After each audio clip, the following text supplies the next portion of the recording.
आज माझं जायचा बिलकुल मूड नव्हता, तरी सुद्धा ना मिस्टर मला बाहेर घेऊन गेले होते. आता मूड नसला तरी बाहेर जायचं म्हणून रेडी तर झालं पाहिजे की झटपट अशी तयार झाले आणि म्हटलं चला जाऊन येऊया. तर चाललं कुठं आहे तर गॅसची KYC करायला. म्हणतात KYC नाही केली तर गॅस डबल भावाने घ्यावे लागेल. आता गॅस तर मिस्टरांच्या नावावर आहे, तिथं माझं काही काम नव्हतं तरी पण मला घेऊन गेले होते. ते KYC करत होते, तोपर्यंत मी बसले होते तर बघते तर काय माझी टिकली पडून गेली आणि बिना टिकलीचा चेहरा असला काही विचित्र दिसत होता.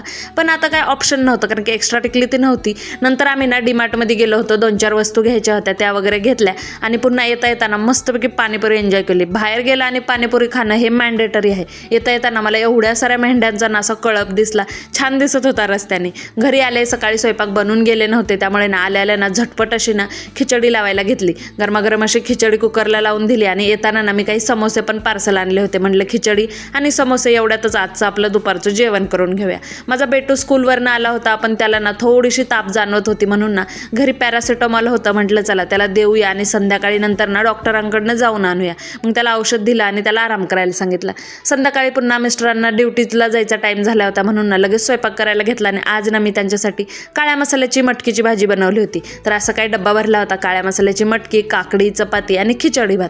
डब्बा वगैरे पॅक केला, त्यांची बॅग वगैरे भरून दिली आणि म्हटलं चला आता जावा तुम्ही, आमचे पुढचे कामं मी करून घेते. तर चला आजच्यासाठी एवढंच, भेटू उद्याच्या व्हिडिओमध्ये. बाय.